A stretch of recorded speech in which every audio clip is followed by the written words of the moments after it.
सम्मान्य सभापति महोदय, सबसे पहले मैं आपके प्रति आभार का भाव प्रकट करना चाहता हूं कि इस महत्वपूर्ण चर्चा में आपने मुझे हिस्सा लेने का मौका दिया है। महोदय, ये चर्चा जो है, ये चर्चा एक और तो हमारे संविधान के कारण हमारा देश इतना कितना आगे बढ़ा इसका जनता को एहसास कराएगी। दूसरी ओर हमारे संविधान की मूल भावनाओं के कारण ही 75 साल में लोकतंत्र के मूल पाताल तक गहरे गए हैं, इसका भी एहसास होता है। और तीसरी ओर ये भी मालूम पड़ता है, जब संविधान की भावनाओं को दरकिनार कर कर कोई अपने लिए संविधान को तोड़ मरोड़ कर आगे चलने का प्रयास करता है, तो किस प्रकार के अकस्मात और किस प्रकार की दुर्घटनाएं होती हैं। इस सभी दृष्टि से देखें तो संविधान की दोनों सदन में जो चर्चा हुई है, वो चर्चा एक प्रकार से हमारे किशोरों के लिए, हमारी युवा पीढ़ी के लिए आने वाले दिनों में ये दोनों महान सदन में बैठकर देश का भविष्य का निर्णय करने वालों के लिए बहुत शिक्षणात्मक रहेगी, ऐसा मेरा मानना है। और देश की जनता के लिए भी क्षीर नीर करने में बहुत मदद करेगी कि किस पार्टी ने आज जो 75 साल की मीमांसा होगी, इसमें स्पष्ट हो जाएगा किस पार्टी ने जब जब जनता ने शासन अपने वो पार्टी के हाथ में दिया, संविधान का सम्मान किया है या नहीं किया है। मान्यवर, बहुत लंबी आजादी की लड़ाई के बाद हम आजाद हुए। जब हम आजाद हुए तब दुनिया भर के कई राजनीतिक पंडितों ने कई आगाहियां की थी कि ये देश बिखर जाएगा, शायद बन ही नहीं पाएगा। कुछ लोगों ने ऐसी आगाही की थी कि यहां डेमोक्रेटिक वैल्यू प्रस्तापित हो ही नहीं पड़ सकते, एकता हो ही नहीं सकती और ये देश आर्थिक रूप से कभी भी आत्मनिर्भर नहीं हो पाएगा। और आज जब 75 साल के समय के बाद संविधान को स्वीकार करने के बाद पीछे मुड़कर देखते हैं, तो सरदार पटेल का मैं अब धन्यवाद करना चाहता हूं कि सरदार साहब के अथक परिश्रम के कारण आज देश एक होकर मजबूती से दुनिया के सामने खड़ा। मान्यवर, जो कहते थे लोकतंत्र इस देश में सफल नहीं होगा, मैं वो सभी लोगों को इस सदन के माध्यम से कहना चाहता हूं कि 75 साल हो गए, हमारे साथ भी पास पास पड़ोस में दुनिया भर में कई लोग आजाद हुए, नई शुरुआत की, वहां कई बार अकस्मात हुए, लोकतंत्र सफल नहीं हुआ। हमारा लोकतंत्र आज पाताल तक गहरा पहुंचा है। अनेक परिवर्तन रक्त की एक बूंद बहाए बगैर हमने करे हैं और विचारधाराओं के आधार पर भी परिवर्तन करे हैं। अनेक तानाशाहों के गुमान, अभिमान और अहंकार को चूर चूर करने का काम इस देश की जनता ने किया है, मगर लोकतांत्रिक तरीके से किया है। और मान्यवर, जो कहते थे कि हम आर्थिक रूप से आत्मनिर्भर नहीं हो पाएंगे, उनको भी हमारी जनता ने, हमारे संविधान की खूबसूरती ने जवाब दिया है। हम आज दुनिया का 5वां अर्थतंत्र बनकर सम्मान के साथ, और ब्रिटेन जिन्होंने सालों तक हम पर राज किया, और ये जो मैंने तीनों आगाही कही वहीं से पक्ष विपक्ष में से आई थी, आज ब्रिटेन भी अर्थतंत्र की तालिका में हमारे पीछे खड़ा है। मान्यवर, ये हम सब के लिए गौरव लेने का पल है, हम सब के लिए बोध लेने का भी पल है और हम सब के लिए संकल्प लेने का भी पल है। और ये सदन जे आपने लगभग 80 से ज्यादा सांसदों को मान्यवर बोलने का मौका दिया, 31 घंटे की चर्चा हुई और ये चर्चा में सभी भाव पक्ष या विपक्ष से कहीं न कहीं प्रकट हुए। मान्यवर, आज मैं जब यहाँ आया हूँ तब ये बात कहना चाहता हूँ कि आज हम जिस मुकाम पर खड़े हैं उस मुकाम पर महर्षि अरविंद और स्वामी विवेकानंद की वो भविष्यवाणी सच होती दिखाई पड़ती है कि भारत माता अपने दैदीप्यमान ओजस्वी स्वरूप से जब खड़ी होगी तब दुनिया की आंखें चकाचौंध हो जाएगी और पूरी दुनिया वो रोशनी से भारत की ओर देखेगा। वो दिन सच होगा, इसके नजदीक काफी मजल हमने काट ली है। मान्यवर, हमारा संविधान सभा की रचना और संविधान की रचना की प्रक्रिया, ये तीनों एक प्रकार से समग्र विश्व के सभी संविधानों में अनूठे हैं, अलग प्रकार के रहे हैं। हमारे यहाँ दुनिया का सबसे ज्यादा विस्तृत लिखित संविधान चर्चा के सभी हमारे पारंपरिक लक्षणों को पार करते हुए हमने किया। इस संविधान सभा में 299 सदस्य रहे, 22 धर्म जाति समुदाय के सदस्य रहे, हर प्रिंसली स्टेट का प्रतिनिधित्व रहा, हर राज्य का प्रतिनिधित्व रहा। एक प्रकार से समावेशी प्रतिनिधित्व के साथ भारत का भविष्य तय करना, मतलब संविधान को रचने की हमारी प्रक्रिया आगे बढ़ी।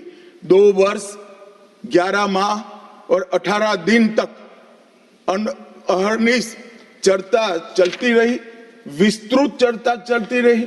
देश के भविष्य, देश चलाने के नियम और देश की परंपरा को समाहित करते हुए देश को आगे ले जाने का संकल्प इतनी विस्तृत चर्चा के बाद बना। 13 समितियों में कार्य विभाजन किया गया, 7 सदस्यीय ड्राफ्टिंग समिति बनी और जनता के अभिप्राय के लिए भी शायद ही दुनिया का कोई ऐसा संविधान होगा जिसका ड्राफ्ट पूरी जनता को कमेंट्स के लिए दिया गया और कमेंट्स पर भी बहुत डिटेल चर्चा कर उचित बदलाव भी किए गए। इतनी लोकतांत्रिक परंपरा से और प्रक्रिया से बना हुआ हमारा संविधान 295 अनुच्छेद, 22 भाग और 12 अनुसूचियों में बटा है। और ये सभी संविधान के अनुच्छेद, भाग और अनुसूचियां हैं वो विश्व में कोई भी संविधान से ज्यादा उदात्त और उत्तुंग मानव मूल्यों का सृजन करने वाले रहे हैं। मान्यवर, इसलिए हम सबको इस पर गर्व है और हम सब ये संविधान को हमेशा मस्तक झुकाकर सब प्रणाम करते हैं। मैं एक विशेष उल्लेख करना चाहूंगा मान्यवर, नंदलाल बोस जो गुरुवर टैगोर के अंतेवासी थे, बहुत बड़े कलाकार थे। इन्होंने 4 वर्ष का समय लेकर संविधान को सजाने का काम किया और उन्होंने जो संविधान लिखा गया था इसके अनुरूप घटनाओं को संविधान के अंदर उकेरने का भी काम किया। इतिहास, धर्म, संस्कृति और परंपरा, सबसे मानव जीवन के उच्च मूल्य देने वाली सभी संदेशों को, घटनाओं को उन्होंने चित्र रूप में यहाँ पर उकेरा। यहाँ पर भगवान राम का चित्र भी मिलेगा, बुद्ध और महावीर का भी मिलेगा, दशम पिता गोविंद सिंह जी का भी चित्र मिलेगा। गुरुकुल, हमारी शिक्षा नीति कैसी होनी चाहिए इसका संदेश भी मिलता है। राम, सीता, लक्ष्मण वो एक प्रकार से हमारे अधिकारों का चित्रण करते वक्त दिखाए गए। भगवत गीता के संदेश का चित्र भी दिया। शिवाजी और लक्ष्मीबाई को भी यहाँ पर स्थान देकर देशभक्ति के उत्तुंग पाठ हमें पढ़ाए।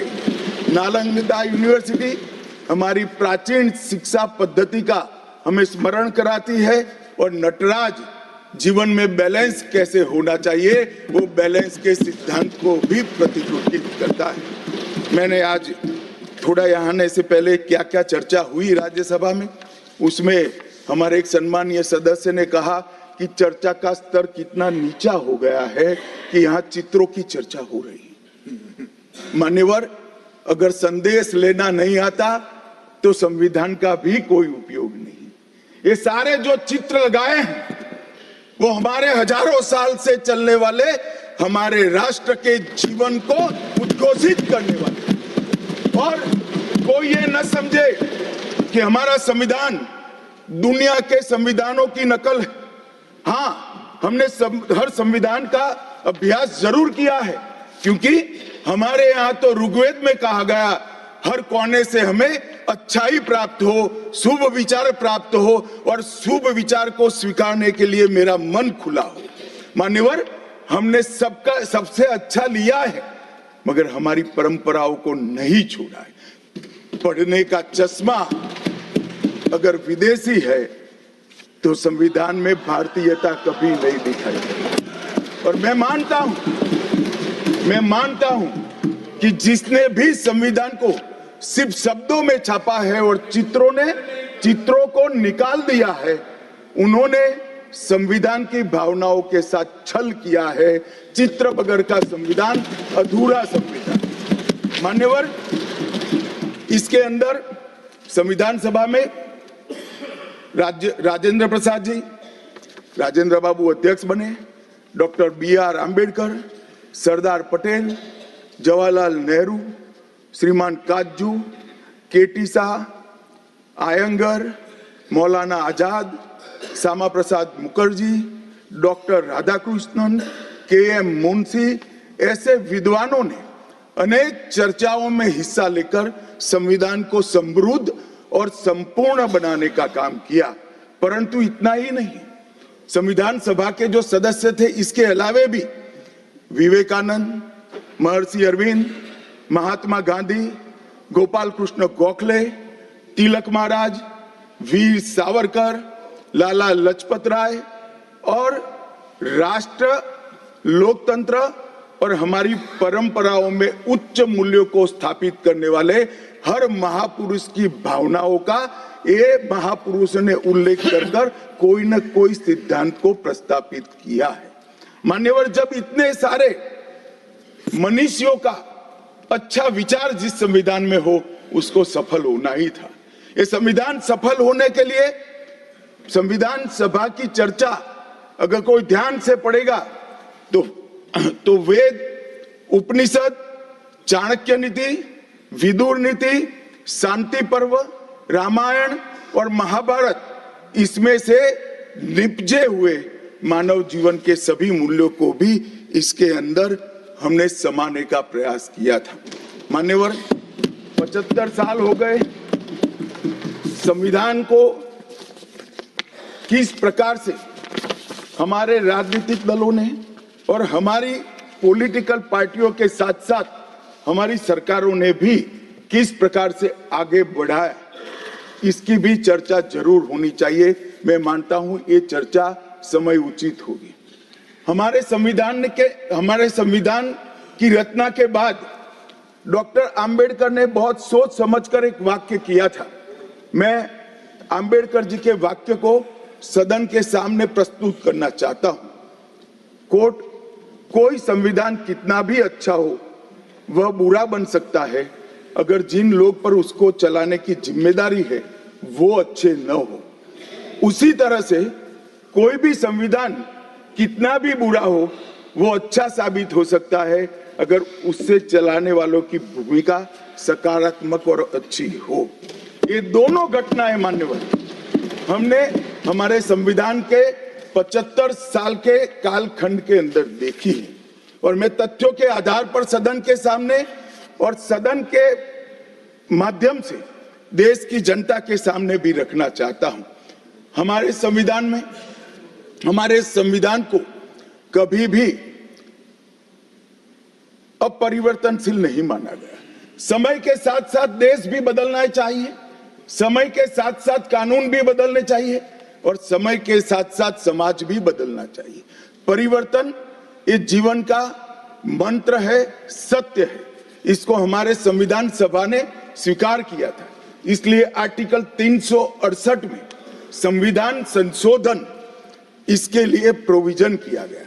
अभी कुछ राजनेता आए हैं, 54 साल की आयु में अपने आप को युवा कहते हैं और ये घूमते रहते हैं, संविधान बदल देंगे, संविधान बदल देंगे, संविधान बदल देंगे। मैं उनको समझाना चाहता हूं कि संविधान बदलने का प्रोविजन, संविधान के प्रावधानों का बदलने का प्रोविजन अनुच्छेद 368 के अंदर संविधान में ही है। और मैं आज फिर से एक बार कहना चाहता हूं, थोड़ा ज्ञानवर्धन भी हो जाए किसी का। भाजपा ने 16 साल राज किया, माननीय 6 साल अटल जी ने किया, 10 साल मोदी जी ने किया और 5 साल और मोदी जी करें। एक प्रकार से 16 साल हमने शासन किया। 16 साल में हमने 22 बार संविधान बदला, संविधान के अंदर परिवर्तन की। और कांग्रेस ने 55 साल करा और 55 साल में 77 परिवर्तन कांग्रेस ने भी किए, कांग्रेस के शासन में भी हुए। अब भारतीय जनता पार्टी और कांग्रेस दोनों ने परिवर्तन किए। ये परिवर्तन का टेस्ट कैसा था, किस प्रकार से किए गए? संवैधानिक प्रक्रिया से भी परिवर्तन होते हैं और संविधान को तोड़ मरोड़ कर, फॉर्मेलिटी कर भी परिवर्तन कर सकते हैं। परिवर्तन करने का उद्देश्य क्या था, क्या हासिल करना था? क्या हमारे लोकतंत्र को मजबूत करने के लिए परिवर्तन किए गए? क्या हमारे जिनको अधिकार नहीं है ऐसे लोगों को समकक्ष अधिकार लेने के लिए परिवर्तन किए गए, या अपनी राज्य सत्ता को टिकाने के लिए परिवर्तन? इस पर से ही पार्टी का कैरेक्टर, पार्टी के चलने की पद्धति और पार्टी का संविधान में विश्वास, ये सबको मालूम पड़ता है। मैं ज्यादा संविधान के संशोधन में नहीं जाऊंगा मान्यवर। दोनों प्रमुख दलों के 4 संविधान संशोधन को मैं लेना चाहूंगा। पहला संशोधन हुआ 18 जून 1951 में। संविधान सभा ने ही ये संशोधन करना पड़ा, क्योंकि संविधान बनाने के बाद, संविधान स्वीकारने के बाद आम चुनाव में जाने तक का भी धैर्य कांग्रेस पार्टी में नहीं था। अभी लोकसभा नहीं बनी थी, अभी राज्यसभा नहीं बनी थी और संशोधन लेकर आए। अब उसका उद्देश्य क्या था? 19A जोड़ा गया। 19A जोड़ा गया, वो किस लिए जोड़ा गया? अभिव्यक्ति की आजादी पर स्वतंत्रता को, अभिव्यक्ति की आजादी, अभिव्यक्ति की स्वतंत्रता को कर्टेल करने के लिए पहला सुधार आया। और किसने किया मान्यवर? उस वक्त प्रधानमंत्री कौन था? श्रीमान जवाहरलाल नेहरू उस वक्त प्रधान।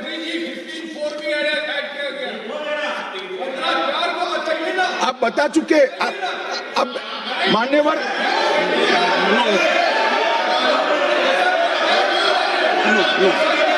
No sit down. Jairam ji, he not yielding. We heard leader of the opposition. मान्यवर, Unless there is yielding, let us hear. मान्यवर, मेरा लंबा अनुभव है आजकल करते हुए। मुझे 30 साल हो गए विधानसभा और लोकसभा राज्यसभा में बैठे हुए। संसद में भाषण करने का मेरा अनुभव है मान्यवर। वो विरोध तभी कर सकते हैं जब मेरी बात सच न हो। अगर मेरी बात सच नहीं हो तो बताए वो। संविधान संशोधन नंबर 1, अब सुनिए, संविधान संशोधन नंबर 1 वो अभिव्यक्ति की आजादी को कर्टेल करने के लिए ही लाया गया था और जवाहरलाल नेहरू के लिए लाया गया। मान्यवर, 24वां संविधान संशोधन, 24वां संविधान संशोधन जवाहरलाल नेहरू जी की सुपुत्री इंदिरा जी उस वक्त प्रधानमंत्री थी। पार्टी तो वही सत्ता में थी, कांग्रेस पार्टी। 5 नवंबर 1971 को संविधान में संशोधन किया गया, 24वां संशोधन। और संविधान संशोधन के माध्यम से संसद को मौलिक अधिकार, नागरिकों के मौलिक अधिकार कम करने का अधिकार दे दिया। तो एक प्रधानमंत्री कांग्रेस पार्टी के अभिव्यक्ति की स्वतंत्रता कर्टेल करते हैं, दूसरे प्रधानमंत्री उसी परिवार से आते हैं, वो नागरिकों के मौलिक अधिकार को कर्टेल करने का अधिकार लेते हैं। और 39वां संविधान संशोधन अब तो इंतहाई कर दी मान्यवर, सब सीमाओं को पार कर दिया। मान्यवर, आप तो अधिवक्ता रहे हैं। 10 अगस्त 1975 का वो दिन हमारे संविधान के इतिहास में बहुत, जब भी जिक्र होगा काले अक्षरों से ही इसका जिक्र करना पड़ेगा। उस वक्त 39वां संविधान संशोधन आया मान्यवर। 39वां संविधान संशोधन क्या था? इंदिरा गांधी जी के चुनाव को इलाहाबाद हाईकोर्ट ने अमान्य घोषित कर दिया। अब ये अभी कुछ नहीं है, ईवीएम ले लेकर घूमते हैं, हारते हैं और ईवीएम ले लेकर, ईवीएम ने हरा दिया, ईवीएम ने हरा दिया, ईवीएम ने हरा दिया। सुप्रीम कोर्ट ने 24 बार ईवीएम की अर्जी नकार दी। चुनाव आयोग ने 3 दिन ईवीएम 10 से 5 बजे तक रखा कि भाई कोई हैक कर कर बताए। कोई नहीं गया, सुप्रीम कोर्ट में कोई नहीं गया, और हारते हैं तो ईवीएम का दोष निकालते। मान्यवर, एक ही समय, एक ही दिन 2 परिणाम घोषित। एक महाराष्ट्र में सुपड़ा साफ हो गया, जो जनादेश के साथ द्रोह किया था इसका दंड महाराष्ट्र की जनता ने दिया, और दूरबीन लेकर दिखाई नहीं पड़ते, और उसी दिन वो झारखंड में जीते। तो महाराष्ट्र में ईवीएम खराब है और झारखंड में टप से जाकर नए कपड़े पहनकर शपथ ले ली। अरे भाई, जरा तो शर्म करो, जनता देख रही है। एक जगह ईवीएम सही है, एक जगह ईवीएम खराब है। मान्यवर, ऐसा कैसे हो सकता है? और मान्यवर, यहां पर इलाहाबाद हाईकोर्ट ने इंदिरा गांधी जी के चुनाव को निरस्त कर दिया, अमान्य किया, और उन्होंने संशोधन से प्रधानमंत्री पद की न्यायिक जांच पर भी प्रतिबंध लगा दिया। आपको जो करना है वो करो, कोई न्यायिक जांच नहीं है। ये अभी जो अधिकारों की गुहार लेकर घूमते हैं मेरे कम्युनिस्ट भाई, मैं उनको पूछना चाहता हूं, किसके साथ बैठे हो? किसके साथ बैठे हो? रात को अंधेरा कर कर अपनी आत्मा को टटोलना भैया, मालूम पड़ेगा। और ये संविधान संशोधन मान्यवर रिट्रोस्पेक्टिव इफेक्ट से किया गया कि पुराना भी मुकदमा है तो वो खारिज हो जाएगा। कभी ऐसा होता है? हमारे प्रधानमंत्री तो कहते हैं मैं प्रधानमंत्री नहीं हूं, प्रधान सेवक। और कोई कहता है कि मुझ पर मुकदमा नहीं हो सकता, मैं शासक हूं, शासक के खिलाफ उंगली नहीं उठाई जाती। भले संविधान ने अधिकार दिया, वो अधिकार हम समाप्त कर देते हैं। और मान्यवर, ऐसे ऐसे सुधार किए। मान्यवर, उस वक्त भी श्रीमती इंदिरा गांधी थी और 42वां संविधान संशोधन आया। मान्यवर, अभी अभी सुबह दूसरे सदन में 1 नेशन 1 इलेक्शन का बिल पेश हो रहा था। सारी कांग्रेस पार्टी और इनके साथी दल लोकसभा को, विधानसभा और लोकसभा का कार्यकाल बदलने का अधिकार नहीं। मैं सुन रहा था, है नहीं है तो जब बिल आएगा तब चर्चा करेंगे। परंतु भाई, आपने क्या किया? 42वें संशोधन से 3 जनवरी को लोकसभा और राज्य की विधानसभाओं का सामान्य कार्यकाल 5 वर्ष से बढ़ाकर 6 साल कर दिया। क्यों किया? कि अभी चुनाव होगा तो हम हार जाएंगे, इसलिए लोकसभा को ही लंबा कर दो। इतनी निर्लज्जता के साथ विश्व में कोई संविधान संशोधन नहीं हुआ होगा। मान्यवर, दूसरा, कुछ कानून पारित करने थे। सदस्य उस वक्त ज्यादा विरोध तो कर नहीं सकते थे, मगर विरोध करने का नया तरीका कुछ कांग्रेस में, जिसमें हिम्मत थोड़ी बची कुची थी, इन्होंने कहा एब्सेंट रहने लगे तो क्वारम नहीं होता था। तो फरवरी 1 को संविधान संशोधन किया कि संसद और राज्यसभा में क्वारम की आवश्यकता नहीं है। वाह, 5 लोग भी है तो चला लो भाई। इसके बाद राष्ट्रपति शासन की अवधि, खड़गे साहब किया है तो सुनना पड़ेगा, हिम्मत के साथ सुनना पड़ेगा। मान्यवर, राष्ट्रपति शासन की अवधि, राष्ट्रपति शासन की अवधि 6 महीने तक बढ़ा दी। मान्यवर, ये 4 संशोधन, मैं समझ रहा हूं क्यों गुस्सा आ रहा है, मैं समझ रहा हूं क्यों गुस्सा आ रहा है। मान्यवर, sir, he is not yielding. Honorable Home Minister is not yielding. Are you yielding, sir? मान्यवर, मैं आपको एड्रेस करूंगा।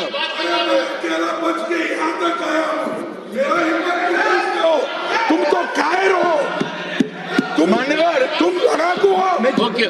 What the Honorable Home Minister will go on record. What the Honorable Home Minister said.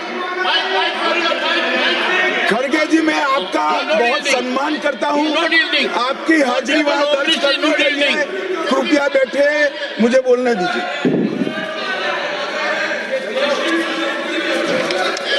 मान्यवर, ये चारों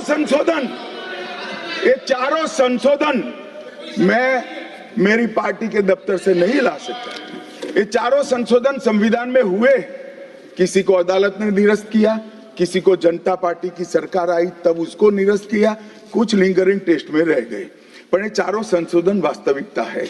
ये 4 संशोधन से कांग्रेस पार्टी की संविधान सुधार करने की मंशा क्या है? एक में हम पर केस न हो, दूसरे में हम चुनाव हारने वाले तो समय बढ़ा देना, तीसरे में मेरे पर जांच नहीं हो सकती, और चौथे में नागरिकों के संविधान प्रदत्त अधिकारों को समाप्त करना। ये उद्देश्य बताते हैं। अब मैं हमारा 4 संशोधन लेकर आता हूं। मान्यवर, सबसे पहला संशोधन नरेंद्र मोदी जी ने सरकार में किया, 101वां नंबर भी अच्छा आया है।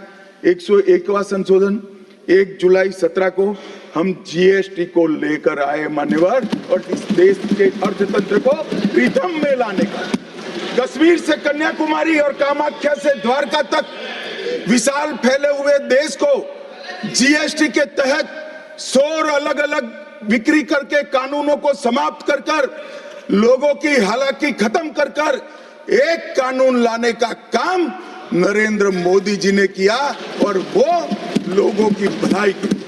कल की डिबेट मैंने पढ़ी है, कोई सदस्य बोले कि नरेंद्र मोदी जी ने विरोध किया था।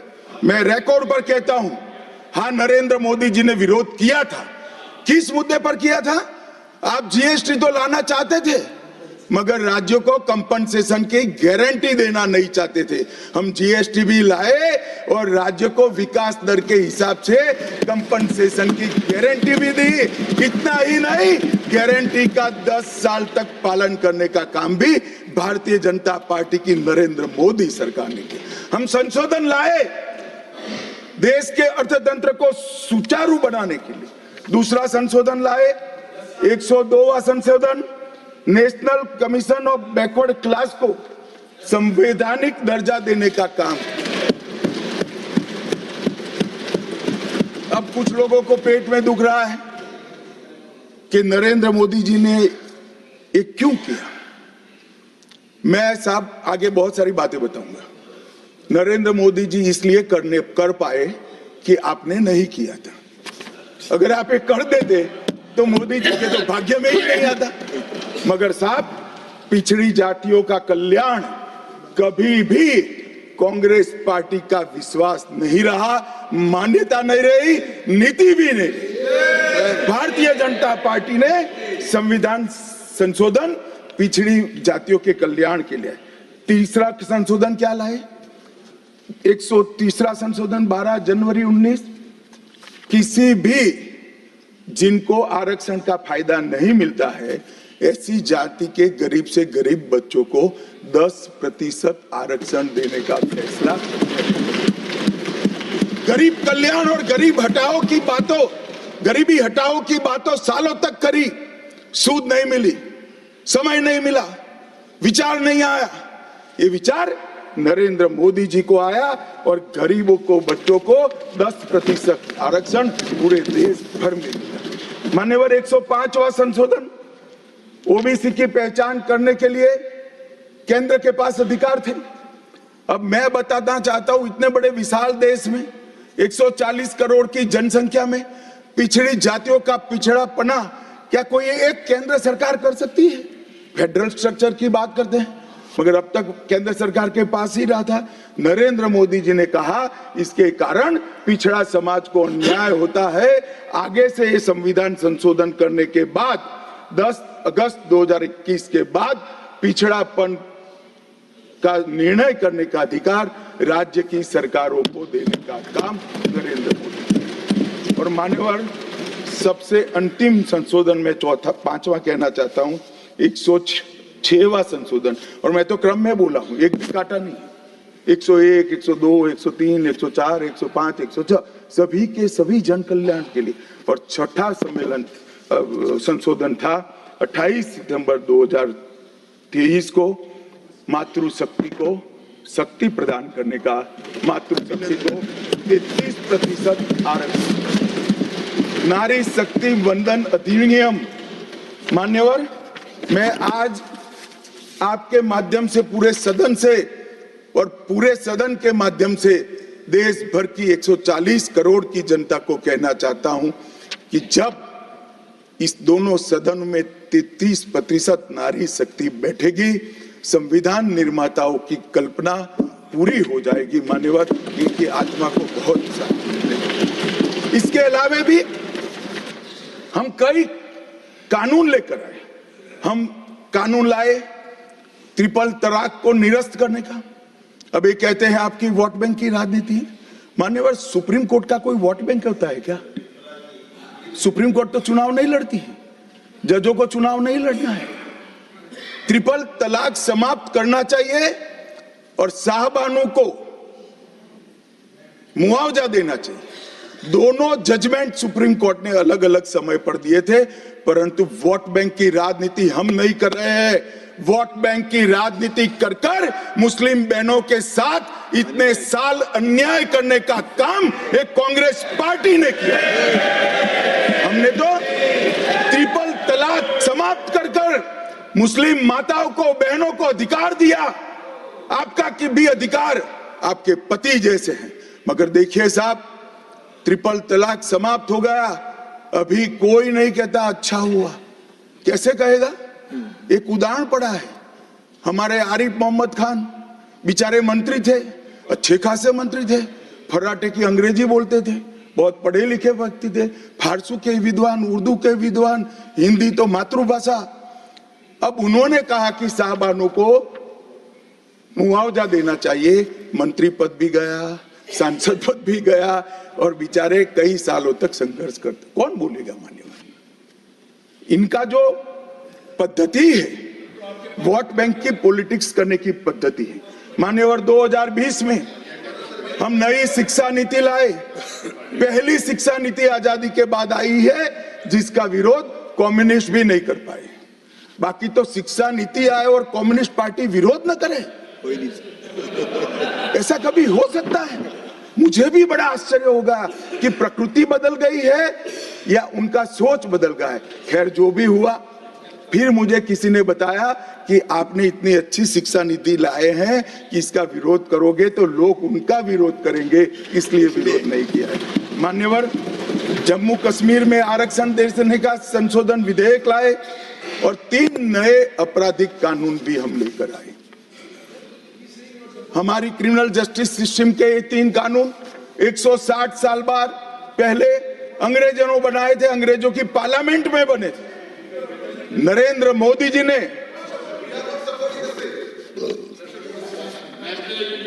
माननीय नरेंद्र मोदी जी ने बीएनएस, बीएनएसएस और बीएसए के माध्यम से हमारी संपूर्ण न्यायिक आपराधिक न्याय प्रणालिका को भारतीयकरण करने का काम नरेंद्र मोदी जी। और वो कानून जो अंग्रेजों को राज टिकाने के लिए बने थे, वो कानून को समाप्त कर कर हमारे संविधान ने हमारे नागरिकों को जो अधिकार दिए हैं, समय पर न्याय मिलना चाहिए।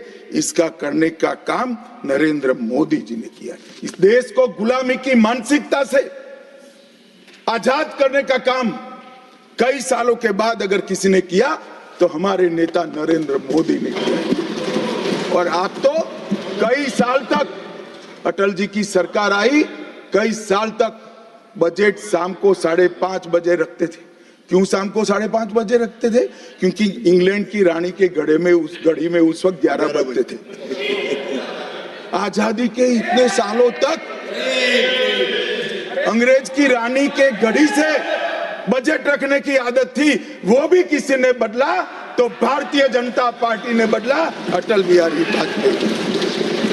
मान्यवर, संविधान के सम्मान की बहुत बातें हुई, मगर संविधान का सम्मान सिर्फ बातों में नहीं होना चाहिए, कृति में भी होना चाहिए, कर्तृत्व में भी होना चाहिए और कल्पना में भी होना चाहिए। जब कृति में नहीं है, कर्तृत्व में नहीं है, तो कल्पना में आ ही नहीं सकता। अभी मैंने इस चुनाव में अजीबोगरीब नजारा देखा मान्यवर, अजीबोगरीब नजारा था। आज तक इतने साल चुनाव हुए, किसी ने आम सभाओं में संविधान को लहराया नहीं। संविधान को लहराकर, झूठ बोलकर जनादेश लेने का कुत्सित प्रयास कांग्रेस पार्टी के नेताओं के माध्यम से। मान्यवर, संविधान लहराने का मुद्दा नहीं है, संविधान बहकाने का मुद्दा नहीं है। संविधान विश्वास है, संविधान श्रद्धा है, संविधान को सम्मान करने का। मान्यवर, वो नरेंद्र मोदी जी का। और लोकसभा में तो किसी को मालूम नहीं पड़ा।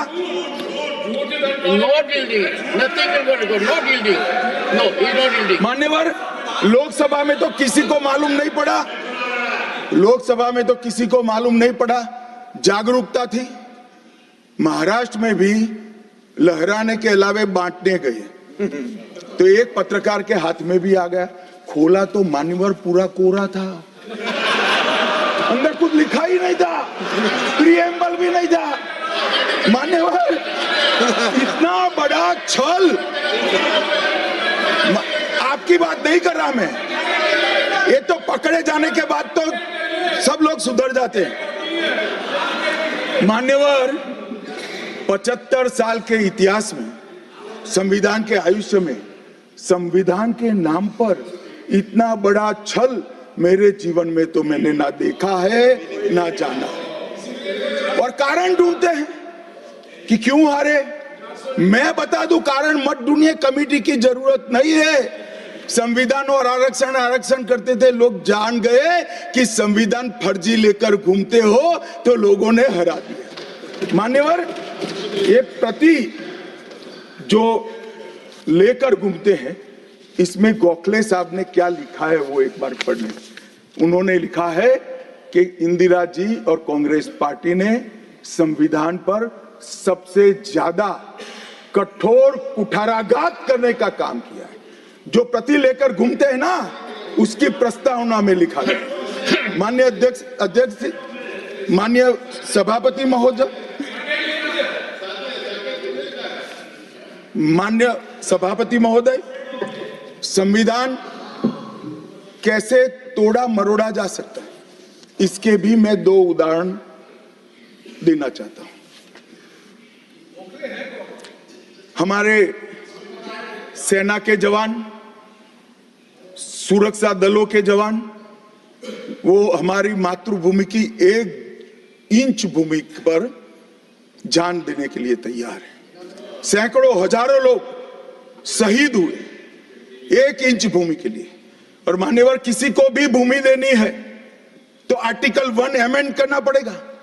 आर्टिकल 1 में हमारे भूभाग की व्याख्या की गई, इसको बदलना पड़ता है।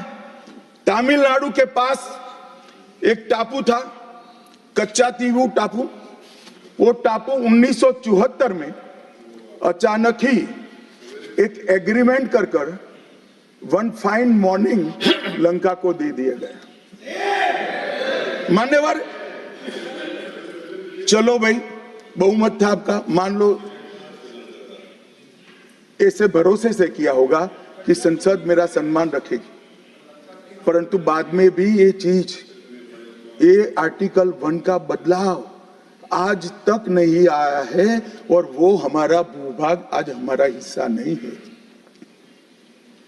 मान्यवर, ऐसा खिलवाड़ भारत नहीं, दुनिया के किसी भी देश में शासकों द्वारा संविधान के साथ नहीं किया होगा। मान्यवर, आप तो अधिवक्ता हैं।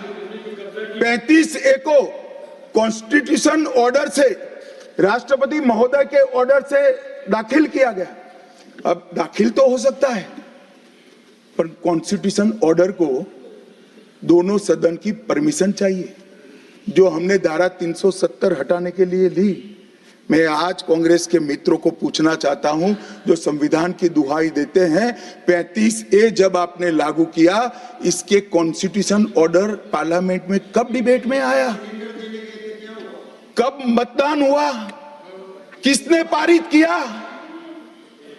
पार्टी को तो निजी परिवार की जागीर समझते हो, संविधान को भी निजी परिवार की जागीर आप लोग समझ रहे।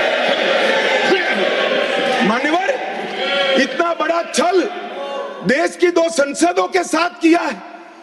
एक पूरा 35A डाल दिया संसद संविधान में, पार्लियामेंट के पास सब्जेक्ट ही नहीं है। देश का भूभाग दे दिया, पार्लियामेंट के साथ विषय ही नहीं आया। किस प्रकार से आपने संविधान के साथ खिलवाड़ किया है, किस प्रकार से आपने देश को चलाया है, ये देश की जनता को आज इस बहस से मालूम पड़ना चाहिए। मान्यवर, आपातकाल, अभी बड़ी बड़ी उदात्त भावनाओं का स्मरण कांग्रेस के मेरे दोनों सदनों के साथी सदस्य कर रहे थे। यंग सदस्य करे तो मैं समझता हूं, शायद इन्होंने इतिहास न पढ़ा हो, मगर जो लोग आपातकाल के वक्त थे वो भी करते थे।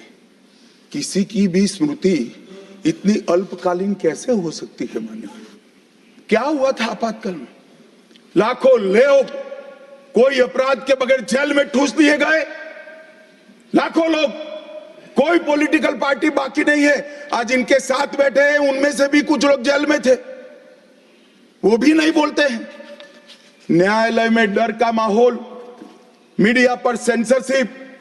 इंडियन एक्सप्रेस ने अपना संपादकीय एक भी शब्द लिखे बगैर का कोरा संपादकीय प्रकाशित करा, क्योंकि लिख नहीं सकते थे। श्रीमान शुक्ला साहब से एडिट कराना होता था, वापिस ही नहीं आता था, तो उन्होंने कोरा अखबार ही निकाल दिया। इस तरह से विरोध किया और तय हो गया, मान्यवर, एक व्यक्ति कहेगी वो ही कानून होगा। और क्यों किया? देश पर आक्रमण हुआ था क्या? देश की आंतरिक सलामती ठीक नहीं थी क्या? ना ना ना ना ना ना, ऐसा कुछ नहीं हुआ था। सिर्फ इतना हुआ था कि इलाहाबाद हाईकोर्ट ने उनको सांसद के रूप में अयोग्य ठहरा दिया था। अपनी कुर्सी जाने वाले, चुनाव नहीं कराना था। और मान्यवर, जब पार्लियामेंट, जब इसको चैलेंज किया गया और न्यायालय में, सर्वोच्च अदालत में जब चर्चा चली, तब उन्होंने कहा, नीरज डे को पूछा कि आर्टिकल 21 के तहत के अधिकार इमरजेंसी में समाप्त हो सकते हैं क्या? तो उन्होंने कहा यस सर। साहब, कोई भी वकील को यस सर कहने की इतनी बड़ी फीस नहीं मिली होगी। नीरज डे 11 साल तक अटॉर्नी जनरल रहे, एक यस सर कहने का। मान्यवर, डीओ ड्राफ्ट जो होता है वो कैबिनेट में, कैबिनेट मंत्रालय से आता है। कैबिनेट मंत्रालय में डीओ ही नहीं है। कैबिनेट का जो प्रस्ताव होता है कैबिनेट मंत्रालय के थ्रू जाता है, मगर आज कैबिनेट में कोई रिकॉर्ड नहीं है। कैबिनेट मंत्रालय में मैं तो छोटा था मान्यवर, मुझे जेल में नहीं जाना पड़ा। मेरी आयु होती तो मेरा भी सौभाग्य होता, पूरे 19 महीने इसके विरोध में मैं जेल में रहना पसंद करता, परंतु मैं छोटा था। मुझे इमरजेंसी की मालूमात कैसे पड़ी? मैं बीना का गीतमाला सुनता था, बीना का गीतमाला अचानक बंद हो गई, तो मैंने घर में झगड़ा किया कि बीना का क्यों गीतमाला क्यों नहीं आती। मेरे पड़ोस वाले चाचा ने कहा किशोर कुमार के साथ इंदिरा जी का झगड़ा हो गया है, बिना का गीतमाला में किशोर कुमार का आवाज नहीं आना चाहिए, तो नए गीतों की रिकॉर्डिंग हुई और किशोर कुमार और लता मंगेशकर के ड्यूएट गीत भी लता दीदी की आवाज में ही पूरे देश ने 19 महीना सुने साहब।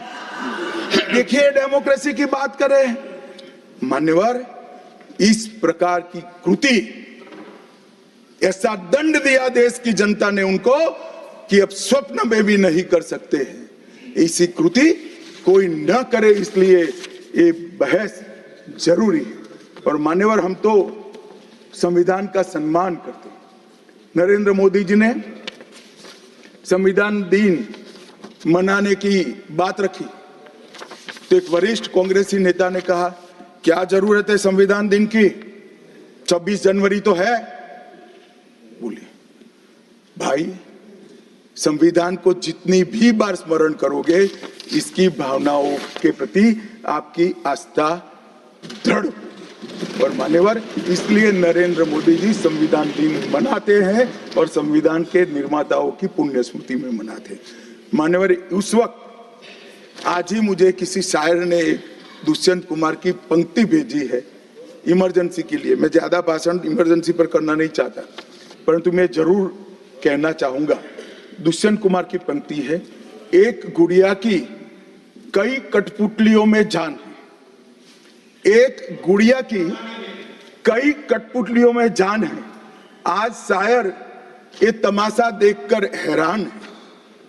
कल नुमाइश में मिला वो चिथड़े हाल कपड़े पहने हुए, मैंने उसको नाम पूछा तुम कौन हो, तो उसने कहा मैं संविधान। दुष्यंत कुमार जी की कविता है मान्यवर, इंदिरा जी को समर्पित है। मान्यवर, जब संविधान बन रहा था, संविधान के हर आर्टिकल पर चर्चा चल रही थी।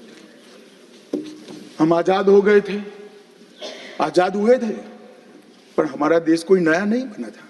हम तो हजारों सालों से दुनिया में सबसे चिर पुरातन संस्कृति, चिर पुरातन धर्म और चिर पुरातन समाज जीवन लेकर निकले हुए देश हैं। हाँ, एक कालखंड के लिए गुलाम हो गए थे, आजादी मिली, आगे देश कैसे चले इसका एक डॉक्यूमेंट बनाना था। तो उस डॉक्यूमेंट में चर्चा में आया कि अब देश का नाम क्या हो। अंग्रेज लिख कर गए थे इंडिया, क्योंकि वो भारत को जानते ही नहीं थे। वहां जो प्रचलन में शब्द होंगे यूरोप में, वो शब्द उन्होंने हम पर थोप दिया था और गुलामी की मानसिकता ने इसको स्वीकार भी किया था। मगर जब आजाद हुए तब इस पर चर्चा हुई और अब उस वक्त के सदस्य सेठ गोविंददास ने दरखास्त किया कि देश का नाम भारत रखना चाहिए। उस वक्त जवाहरलाल नेहरू ने कहा कि पीछे देखने की जरूरत नहीं है, भविष्य की ओर देखिए। और मान्यवर, देश के नाम के अंदर इंडिया भी रहा, भारत भी रहा। खैर, मैं इस पर टिप्पणी करना नहीं चाहता, परंतु नजरिए का सवाल है। अगर इंडिया के चश्मे से भारत को देखोगे तो भारत समझ में नहीं आएगा, पूरा जीवन चला जाएगा। और इसलिए इन्होंने अपने गठबंधन का नाम भी इंडिया ही रखा है, इसीलिए रखा है, वो ही सोच से चलना है। और मान्यवर, हमारे प्रधानमंत्री जी ने विकास तो करना है, दुनिया में सबसे आगे बढ़ना ही है, विकास के साथ साथ विरासत को भी अपना कर आगे बढ़ना। गुलामी की हर परंपरा को हम समाप्त करना चाहते हैं। हम एक आजाद मुल्क है, सार्वभौमत्व से लैस मुल्क है, किसी की परंपरा हमें स्वीकार नहीं है। परंपरा बदलनी है तो हम बदलेंगे, नए कपड़े हर कोई पहनता है, हम भी पहनेंगे, परंतु हमारी पुरानी परंपराओं पर हमें शर्म नहीं है। और मान्यवर, क्या किया नरेंद्र मोदी ने, राजपथ जो अंग्रेज सम्राट के सम्मान में नाम रखा गया था, उसका नाम बदलकर कर्तव्य पथ रखा। इंडिया गेट पर किंग पंचम जॉर्ज की मूर्ति लगी थी, मूर्ति हटा दिया, शर्म के मारे में स्थान खाली था। हमने वहां सुभाष बाबू की प्रतिमा लगा। मान्यवर, नेवी का चिन्ह जो देकर गए थे वही चलता था। हमने वीर छत्रपति शिवाजी महाराज की नेवी के चिन्ह को हमने भगवान बिरसा मुंडा की 150वीं जयंती को जनजातीय गौरव वर्ष के रूप में मनाया। राष्ट्रीय युद्ध स्मारक हमने बनाया और राष्ट्रीय युद्ध स्मारक में अमर जवान की ज्योति को विलीन करने का काम भारतीय जनता पार्टी के नेता नरेंद्र मोदी। संसद के अंदर राजा जी ने जो उदात्त भावनाएं व्यक्त की थी, जिसको जवाहरलाल जी ने भी स्वीकारा था, मगर बाद में शर्म का एहसास हुआ, सेंगोल को इलाहाबाद के म्यूजियम में भेज दिया। नरेंद्र मोदी जी ने विधिवत तरीके से सेंगोल को संसद के अंदर प्रस्तावित किया, नई संसद बनाई और विश्व भर में चोरी की गई मूर्तियां, आर्टिफैक्ट्स जो थे वो 345 हजारों साल पुराने हमारे मूर्तियां और आर्टिकल्स, उसको वापस लाने के लिए हमारे विदेश मंत्रालय ने काम किया। न्यू एजुकेशन पॉलिसी, पूरा देश अंग्रेजी में चले ऐसे षड्यंत्र चले इतने सालों तक। न्यू एजुकेशन पॉलिसी में हमने कंपलसरी कर दिया बच्चे की प्राथमिक शिक्षा मातृभाषा में होगी। मान्यवर, मातृभाषा में आईएएस आईपीएस का एग्जाम नहीं दिया जाता था, हमने वहां मातृभाषा में एग्जामिनेशन को किया। अभी तमिलनाडु के सदस्य बोल रहे थे, पहले आप जिनके साथ बैठे हो उनके शासन में तमिल में आईएएस आईपीएस का पेपर नहीं लिख सकते थे। आज तमिल मीडियम में बड़ा हुआ बच्चा गर्व के साथ देश का टॉप ब्यूरोक्रेट बन सकता है। ये व्यवस्था हमने करी। मान्यवर, अंडमान और निकोबार के द्वीप समूह का नाम जो अंग्रेज रखे थे वो छोड़कर गए थे।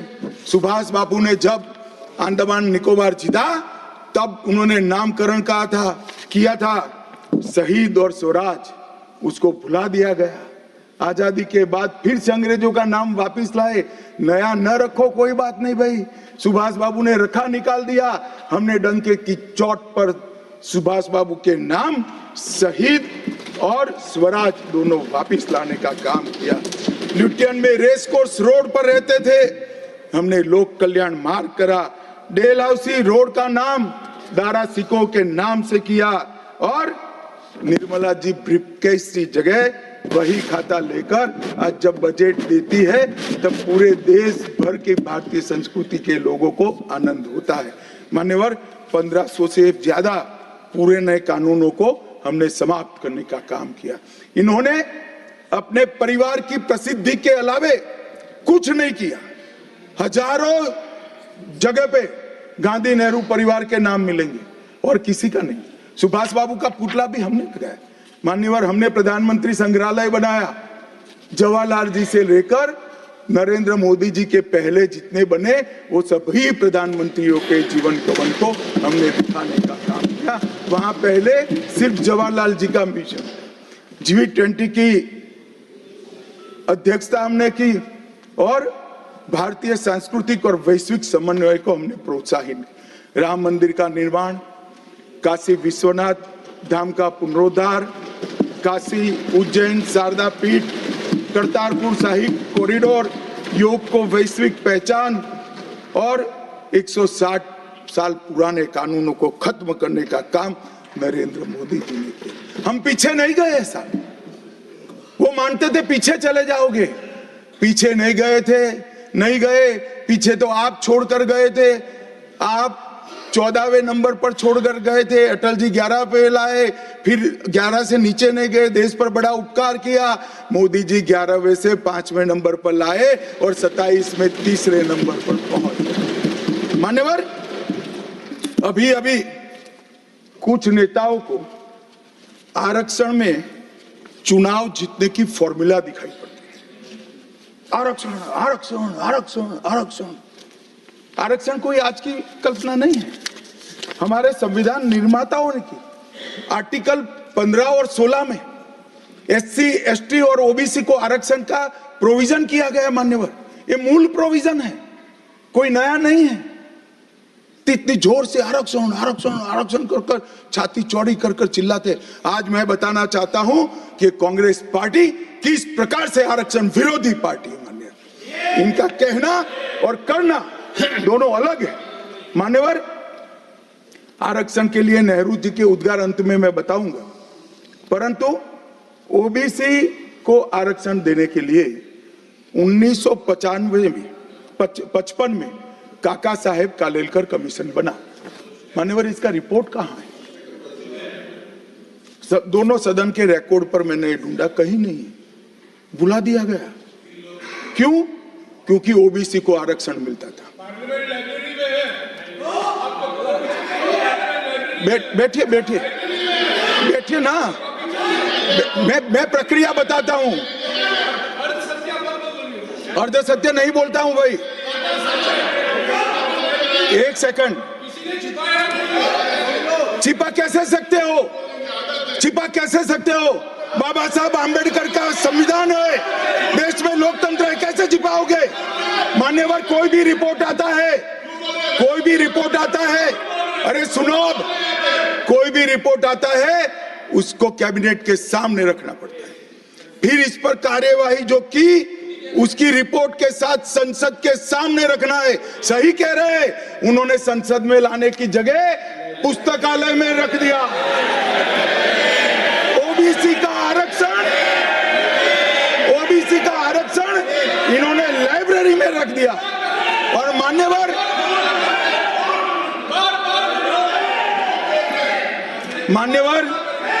अगर काका साहेब कालेलकर कमीशन का रिपोर्ट स्वीकार कर लिए होते तो 1980 में मंडल कमीशन की रिपोर्ट की जरूरत ना पड़ती।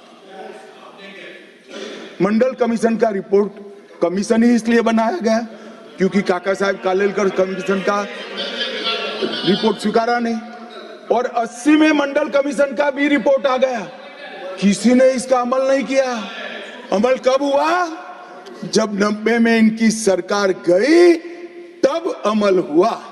और मान्यवर तब तक मंडल कमीशन के रिपोर्ट को भी ठंडे बस्ते में डाल दिया गया। 90 में, अरे सुनिए मान्यवर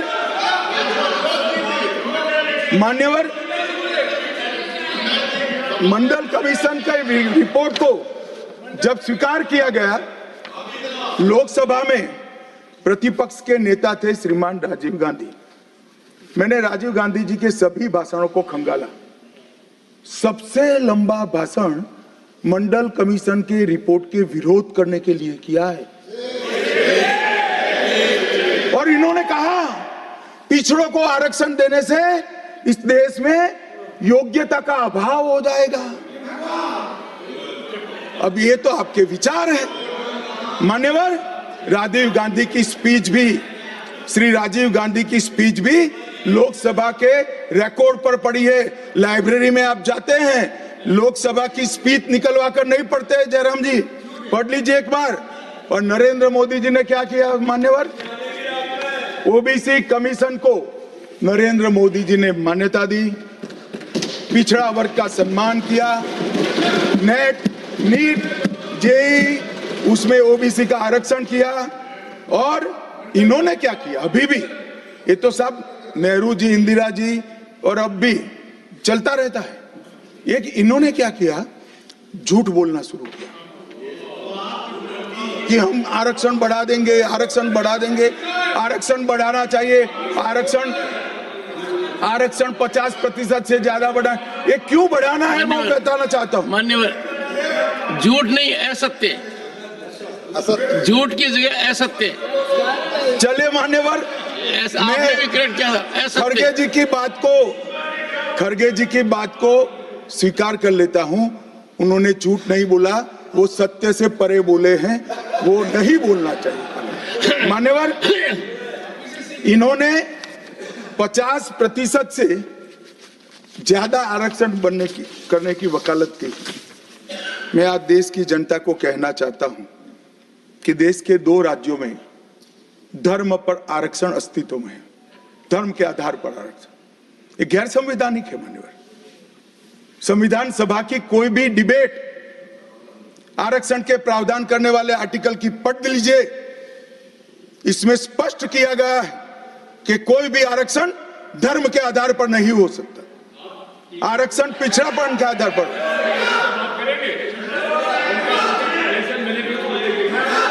मान्यवर, मगर दोनों राज्यों में जब कांग्रेस की सरकार थी तब धर्म के आधार पर आरक्षण दिया। अब क्या हुआ है, सुप्रीम कोर्ट में रुक जाता है क्योंकि 50% की सीमा है। वो ओबीसी का कोई कल्याण नहीं चाहते हैं। 50% की सीमा बढ़ाकर मुसलमानों को आरक्षण देना चाहते हैं, मानिए धर्म के आधार पर आरक्षण देना चाहते हैं। और मैं आज फिर से एक बार इस सदन में जिम्मेदारी तब के साथ कहता हूं, दोनों सदन में जब तक भाजपा का एक भी सदस्य है, धर्म के आधार पर आरक्षण हम नहीं होने देंगे। ये संविधान विरोधी है मान्यवर।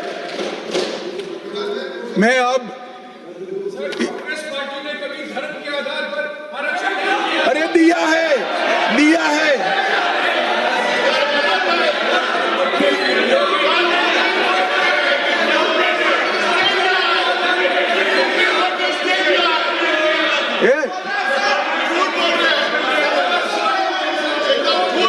मान्यवर, इससे तो ये बच जाएंगे, मगर मैं रिकॉर्ड पर से कुछ कोट अनकोट कहना चाहता हूं जो संविधान सभा की चर्चा का रिकॉर्ड है। जवाहरलाल नेहरू जी ने कहा, मैं ये देखकर सचमुच आश्चर्यचकित हूं कि नियुक्तियों में आरक्षण के सिद्धांत को कितनी देर तक ले जा रहा है, मतलब कितना बढ़ा रहे हैं। मुझे नहीं लगता कि ये बिल्कुल अच्छा है। ऐसा लगता है कि मुदलियार और ब्राह्मणों के सिवा लगभग सभी जातियों को पिछड़ा वर्ग में शामिल कर देंगे।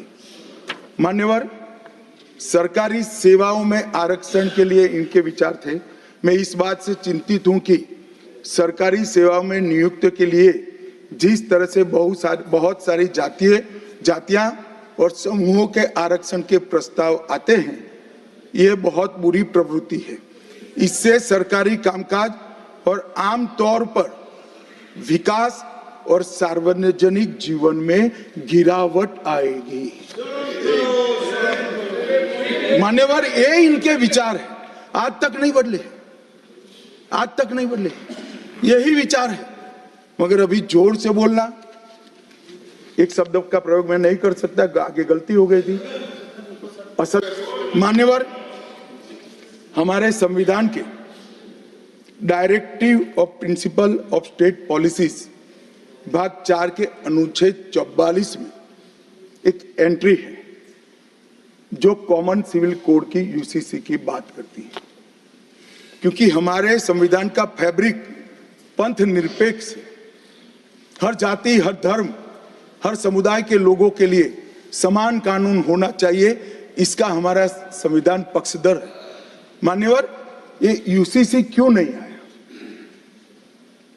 यूसीसी इसलिए नहीं आया कि संविधान सभा समाप्त होने के बाद, चुनाव होने के बाद, पहले प्रधानमंत्री जवाहरलाल नेहरू जी मुस्लिम पर्सनल लॉ लेकर आए और यूसीसी नहीं आया।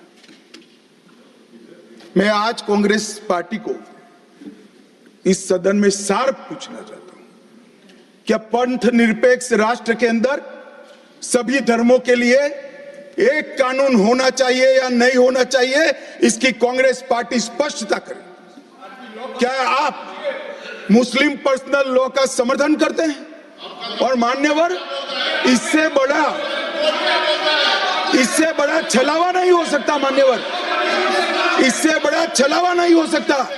इन्होंने हिंदू कोड बिल भी ला दिया। हिंदू कोड बिल उठाकर देख लिए। हम तो नहीं चाहते कि हिंदू न्याय शास्त्र के आधार पर इस देश का कानून बने। अभी के जीवन के मूल्यों के आधार पर कानून बनना चाहिए, मगर हिंदू कोड बिल में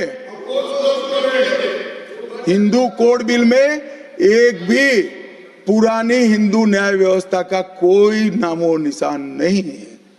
हिंदुओं को बुरा न लगे इसलिए मुस्लिम पर्सनल लॉ दिया, तो सामान्य कानून को हिंदू कोड बिल बना दिया। मान्यवर, चलो मैं तो कहता हूं कि खड़गे जी और जयराम जी कह रहे हैं कि भाई पर्सनल लॉ का अधिकार मिले तो हमें आपत्ति नहीं है, तो फिर पूरा सरिया लागू करिए। क्रिमिनल में क्यों सरिया निकाल दिए? बताओ भाई, क्या चोरी करे इसके हाथ काट दोगे? कोई इससे जगद्य महिला के साथ अपराध करे तो पत्थर मारकर मार दोगे? देशद्रोही को रोड पर सूली चढ़ाओगे? तो विवाह के लिए, निकाह के लिए पर्सनल लॉ, वारिस के लिए पर्सनल लॉ और क्रिमिनल सरिया क्यों नहीं भाई? अगर उनको देना ही है तो पूरा ही दे देते, पूरा दे देते। मान्यवर, ये इन्होंने तुष्टीकरण की शुरुआत वहीं से करी है। मुस्लिम पर्सनल लॉ इस देश में संविधान आने के बाद तुष्टीकरण की शुरुआत। आर्टिकल 14 और 15 का ये भंग है। अंबेडकर जी, लोहिया जी, के.एम. मुंशी, एच.वी. कामत, ये सब ने इसका विरोध किया है। 1973 से 16 तक 11 बार देश की सुप्रीम कोर्ट ने यूसीसी लाने का आग्रह देश की और राज्य की सरकारों ने किया है। आप नहीं ला सकते, तुष्टीकरण से ऊपर नहीं उठते। मैं बैठिए, मैं बताता हूं। मान्यवर, हमने ही उत्तराखंड में भारतीय जनता पार्टी की सरकार ने यूसीसी लाया। हमारा काम करने का तरीका, मैं आपके माध्यम से दिग्विजय सिंह को कह रहा हूं। वो कहते हैं कौन रोकता है? हम खुद रोकते हैं। कारण बताऊं मैं? सुनने का धैर्य चाहिए, क्योंकि हमारा तरीका है कि लोकतांत्रिक तरीके से काम किया जाए। समाज के जीवन में इतना बड़ा सामाजिक बदलाव करने वाले कानून को उत्तराखंड सरकार ने मॉडल कानून के रूप में पारित किया है। इसकी न्यायिक मीमांसा होगी, इस पर सामाजिक चर्चा होगी, धर्म के विद्वान चर्चा करेंगे, कुछ सजेशन आएंगे तो इसको स्वीकारेंगे और बाद में भारतीय जनता पार्टी की सरकार हर राज्य में कॉमन सिविल कोड लेकर आए। आज तक नहीं मिला, वो भी कांग्रेस पार्टी के तुष्टीकरण की नीति थी।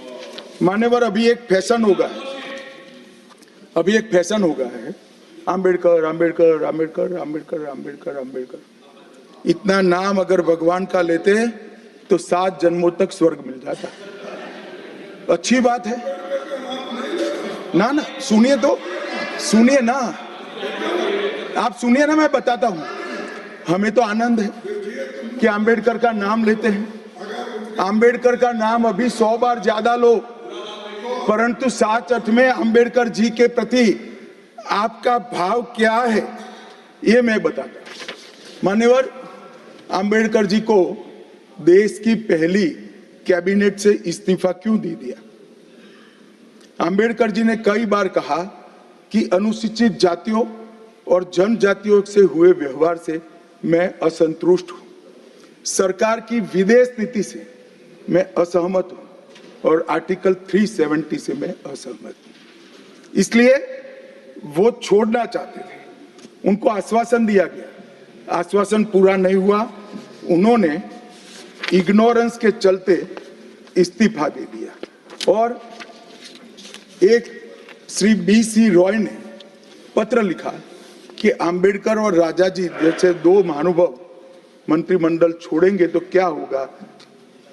तो नेहरू जी ने उनको जवाब में लिखा है, राजा जी के जाने से तो थोड़ा बहुत नुकसान होगा, आम्बेडकर के जाने से मंत्रिमंडल कमजोर नहीं होता है। मान्यवर, ये विचार जो खड़गे जी कह रहे हैं ना, क्या आपत्ति है? जिसका विरोध करते हो उसका वोट के लिए नाम देना है, कितना उचित है? क्योंकि अब आम्बेडकर जी को मानने वाले पर्याप्त संख्या में आ गए हैं, इसलिए आप आम्बेडकर आम्बेडकर कर रहे हो। मान्यवर, मुंबई के मेयर ने एक पत्र लिखा था कि मऊ में आम्बेडकर जी का स्मारक बनाना चाहिए। मऊ में जो आम्बेडकर जी का जन्म स्थान था, सुझाव लिखा। उन्होंने कहा आमतौर पर स्मारक निजी पहल से बनाने चाहिए। यदि सरकार किसी प्रकार की सहायता करती है तो वो उचित नहीं होगा। उनके कितने स्मारक बने साहब? कोई स्मारक आंबेडकर जी का नहीं बना, देश भर में नहीं बना। आंबेडकर जी के स्मारक कब बने? जब भारतीय जनता पार्टी सत्ता में आई, तब मऊ में डॉक्टर आंबेडकर के जन्मस्थान पर स्मारक बना, लंदन में अध्ययन करते थे वहां स्मारक बना, नागपुर में शिक्षा दीक्षावलित वहां बना, दिल्ली में महापरिनिर्वाण स्थल पर बना और मुंबई में चैत्य भूमि में भी बन रहा है। हमने 5 तीर्थ बनाए महामानव। और मैं मानता हूं मान्यवर, मैं मानता हूं कि आंबेडकर जी के सिद्धांतों पर चलना नहीं और वोट के लिए उनकी गुहार लगा देना।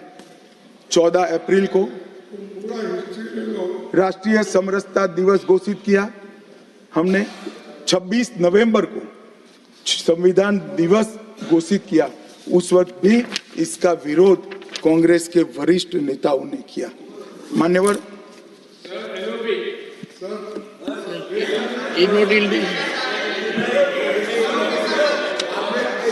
मान्यवर 370 पर कई बार चर्चा हुई है। मैं ज्यादा कहना नहीं चाहता। सब जानते हैं कि एक टेम्पररी प्रोविजन को अनौरत संतान की तरह अपनी गोदी में 70 साल तक कांग्रेस ने खिलाने का काम किया और 370 हटाने के लिए लोहे का जिगर चाहिए। और जब देश के प्रधानमंत्री नरेंद्र मोदी जी 2019 में फिर से प्रधानमंत्री बने, एक ही झटके से इसी सदन में 370 और 35 को समाप्त। इसी सदन में कहते थे खून की नदियां बह जाएगी। खून की नदियां छोड़ो, कंकड़ चलाने की किसी की हिम्मत नहीं है। कंकड़। और मान्यवर क्या हुआ? इसके बाद क्या हुआ? 35,000 पंचायत के सदस्य आजादी के बाद पहली बार चुनकर आए। 2 करोड़ 11 लाख एक वर्ष में पर्यटक आए। पत्थरबाजी शून्य हो गई। आतंकवादी घटना 92% कम हो गई। एरिया डोमिनेशन बढ़ा। 33 साल के बाद घाटी में थिएटर में रात्रि का शो चल रहा है।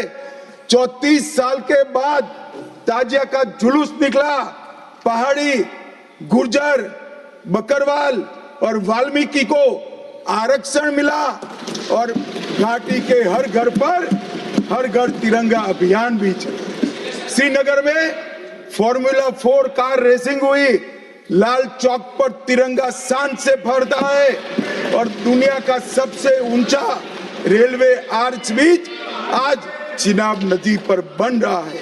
सबसे बड़ी लंबी ट्रांसपोर्टेशन टनल फिर पंजाल में बनी और निर्यात रैंकिंग में अपना कश्मीर सभी यूटी में नंबर 1 पर निर्यात में आया।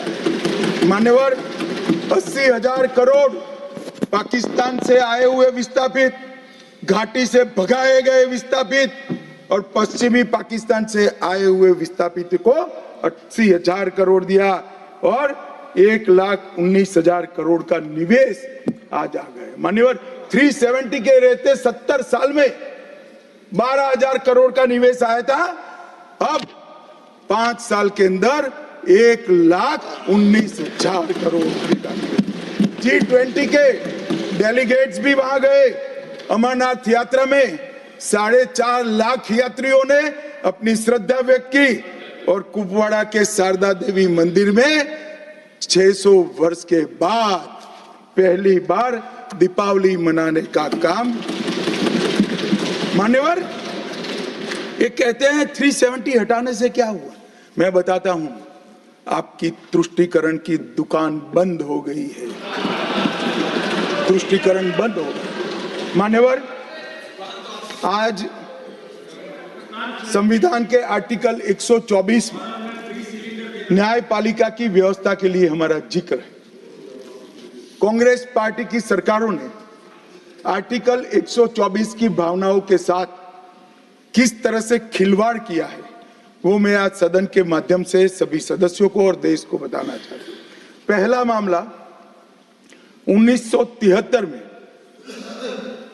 जब संसद और सुप्रीम कोर्ट के बीच में न्यायिक पुनरावलोकन जुडिशियल रिव्यू के लेकर संघर्ष हुआ, तब उसको समाप्त कर देने का काम कांग्रेस पार्टी ने किया और इसके बाद में केशवानंद भारती ने फिर से इसको रिस्टोर किया।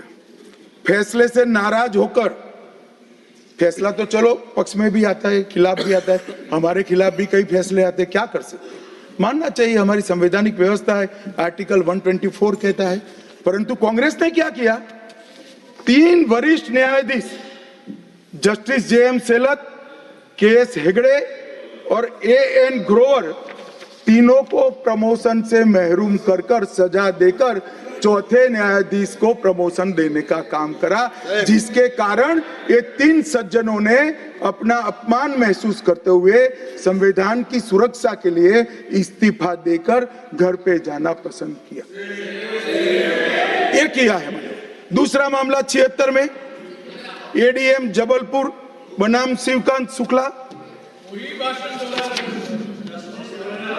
ये बार बार दोहराना चाहिए, 140 करोड़ लोगों को रट हो जाना चाहिए जिससे कोई हिम्मत न कर सके इमरजेंसी डालने की। हर बच्चे को रटाना चाहिए कि तानाशाहों को क्या करना चाहिए। मान्यवर ADM जबलपुर,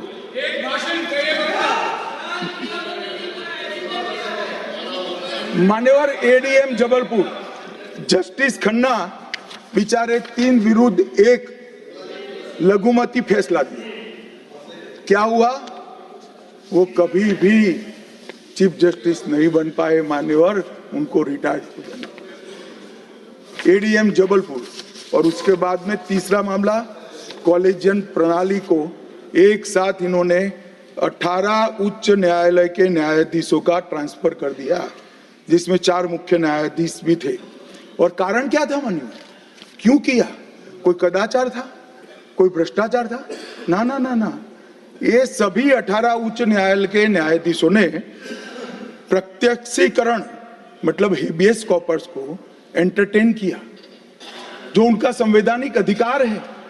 इमरजेंसी में कैसे हेबियस को आप एंटरटेन कर सकते हो, इस मुद्दे पर उन्होंने इसको आगे कर दिया। मान्यवर आर्टिकल 34, 14 और 21 इसकी सेंस को निकाले तो हर व्यक्ति को समानता से जीने का अधिकार है। हम कम्युनिस्ट सोच से बना हमारा संविधान नहीं है। सब समझते हैं कि व्यक्ति की माली हालत इसका भाग्य परिश्रम और बुद्धिमत्ता के आधार पर तय होती है। हर व्यक्ति एक समान माली हालत में नहीं रह सकता, मगर आर्टिकल 14 और 21 का मतलब इतना तो जरूर निकलता है कि इनको बेसिक सुविधाएं मिल जाए, घर मिले, बिजली मिले, पानी मिले, खाना मिले, इलाज मिले, शिक्षा मिले। 75 साल तक इस देश की जनता को गरीबी हटाओ का नारा देने वाले कांग्रेस पार्टी गरीब रखे। और मान्यवर 10 साल में नरेंद्र मोदी जी ने 9.6 करोड़ गरीब महिलाओं को उज्ज्वला का कनेक्शन देकर उनके घर में गैस पहुंचा। 12 करोड़ गरीबों के घर में शौचालय पहुंचे, शुद्ध पीने का पानी 12.65 लाख करोड़ घरों में पहुंचा। 18,000 गांवों में बिजली पहुंची। 14.5 करोड़ किसानों के खाते में 2.40 लाख करोड़ रुपया सीधा डीबीटी से पूरा ट्रांसफर हुआ। 36 करोड़ आयुष्मान भारत के कार्ड बने और 8.19 करोड़ दर्दियों ने उससे मुफ्त में अपना इलाज कराया है। और मान्यवर अब 70 साल से अधिक कोई भी आय वर्ग का व्यक्ति हो, इसको 5 लाख तक का इलाज मोदी सरकार ने, प्रधानमंत्री जी ने फ्री कर दिया। 36 राज्यों में 80 करोड़ लोगों को one nation one ration card दिया, 5 किलो अनाज मुफ्त दिया, 25 लाख करोड़ रुपए की राशि सीधी बैंक खातों में डीबीटी के माध्यम से गई है।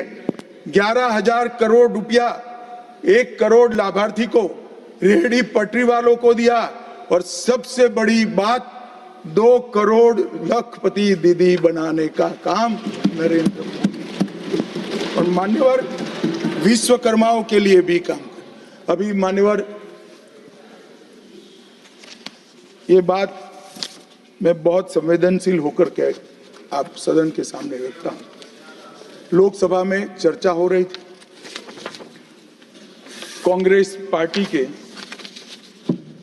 एक वरिष्ठ सदस्य ने कहा सावरकर के लिए जो उन्होंने उद्गार निकाले मैं तो रिपीट नहीं कर सकता। मान्यवर, सावरकर जी के सामने जो वीर लगा है ना, वो कोई सरकार, कोई पॉलिटिकल पार्टी की चुनी हुई सरकार ने नहीं दिया है। इसके सामने वीर, उनकी वीरता के कारण 140 करोड़ लोगों ने। मान्यवर, ऐसा उत्कृष्ट देशभक्त जिसके लिए ऐसे उच्चारण देश की सबसे बड़ी पंचायत में होते हैं, इसके बारे में कोई जानकारी लिए बगैर लगातार कई सालों से झूठ फैलाया जाता है। मैं आज रिकॉर्ड पर कहना चाहता हूं मान्यवर,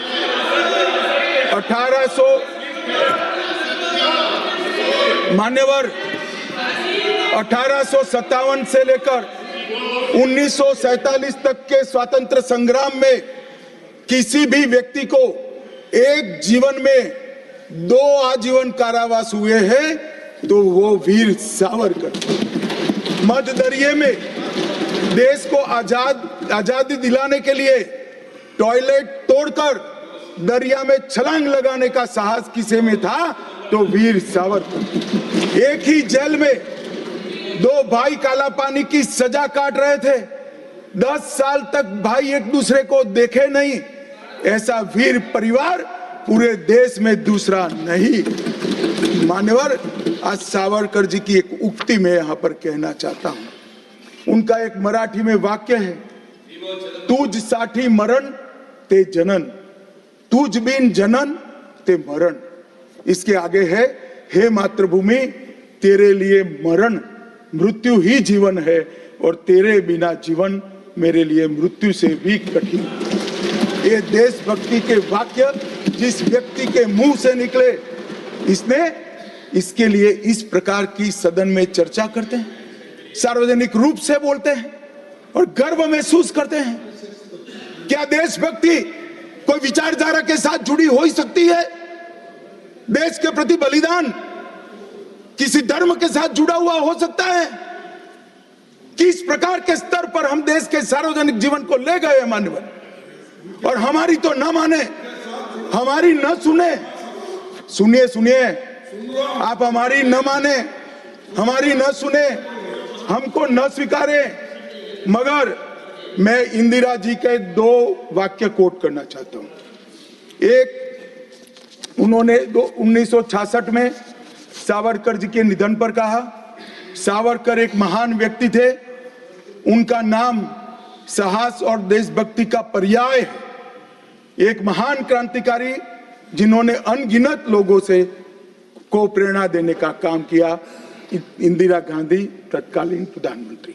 दूसरा, श्री बाखले को पत्र लिखा था कि आपका पत्र मुझे मिला, वीर सावरकर द्वारा ब्रिटिश सरकार के प्रति साहसी प्रतिरोध का हमारे स्वतंत्रता संग्राम के इतिहास में अपना एक महत्वपूर्ण स्थान। मैं भारत के इस असाधारण पुत्र की जन्म शताब्दी के लिए कोटि कोटि शुभकामनाएं देती हूं प्रधानमंत्री। भाई हमारा तो न सुनो, मगर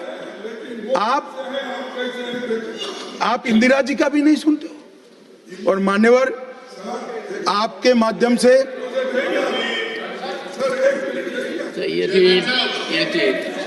ना ना ना, सब बीच में नहीं जगह होती।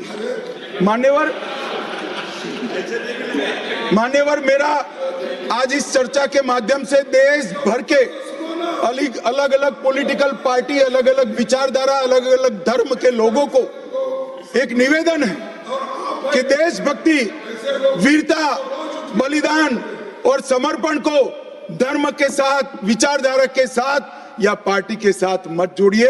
जो वीर होता है वो वीर होता है, कोई भी पार्टी में जो होता है। जो देशभक्त होता है वो देशभक्त होता है, कोई भी विचारधारा का होता है। और जो बलिदान देता है वो बलिदान ही देता है, किसी भी धर्म के अंदर जन्म लिया हो। मान्यवर, ये बहुत नीचा विचार है, एक स्तर से नीचा विचार। और मैं चाहता हूं कि आज की चर्चा से देश की जनता इस प्रकार के चीजों का जवाब मांगना शुरू करे। मान्यवर, कांग्रेस पार्टी ने, हमारे संविधान ने 3 चीजों को, हर आर्टिकल का हार्द निकालेंगे तो कहीं ना कहीं इसे और जाएगी। 3 चीजों को हमारे संविधान ने नहीं स्वीकारा, क्योंकि हम लोकतंत्र में हैं, परिवारवाद नहीं होना चाहिए, पंथ निरपेक्ष राष्ट्र है इसलिए तुष्टीकरण नहीं होना चाहिए, और जन कल्याणकारी राज्य है इसलिए भ्रष्टाचार नहीं होना चाहिए। मुझे कई बार लगता है कि कांग्रेस पार्टी क्यों संविधान का सम्मान नहीं करती है, मगर जब ये 3 शब्द मैंने पढ़े तो मुझे मालूम पड़ा कि अगर वो संविधान की भावनाओं का संविधान करेंगे, सम्मान करेंगे, तो तुष्टीकरण, परिवारवाद और भ्रष्टाचार तीनों को छोड़ना पड़ेगा। इसके बगैर उनका अस्तित्व टिक ही नहीं सकता। परंतु एक व्यक्ति गरीब के घर से जन्म लेकर आता है, चाय बेचने वाला बेटा, जिसकी सास पुश्तों में न आगे कोई राजनीति में है ना कोई पीछे है, एक गरीब है मान्यवर, और तुष्टीकरण को नहीं मानता है। ऐसा आदमी जब 2014 में देश का प्रधानमंत्री बना, इन्होंने देश की राजनीति को तुष्टीकरण, परिवारवाद और भ्रष्टाचार के नासूर को हमेशा के लिए। और मुझे किसी ने कहा कि अभी महाराष्ट्र और हरियाणा में हार के लिए कांग्रेस पार्टी कोई आत्मनिरीक्षण के लिए कमेटी बना रही। कोई कमेटी की जरूरत, मेरा अच्छा खासा अनुभव है। तुष्टीकरण, परिवारवाद और भ्रष्टाचार छोड़ दो, जनता चुनकर ला देगी आपको, कुछ करने की जरूरत नहीं है। मान्यवर, अभी 1 नेशन 1 इलेक्शन का विरोध करें। मान्यवर, मैं इस पर ज्यादा बात करना नहीं चाहता क्योंकि समिति ने शीर्ष किया है, मगर विरोध करते हैं, इसके तर्क तो रखने चाहिए ना।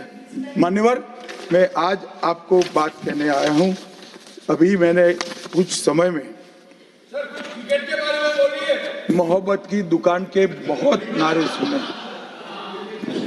मोहब्बत की दुकान देश के हर गांव में खोलने की महत्वाकांक्षा वाले लोग भी, बहुत भाषण उनके मैंने सुने हैं। मेरा उनको कहना है, मोहब्बत दुकान से बेचने की चीज नहीं है भैया।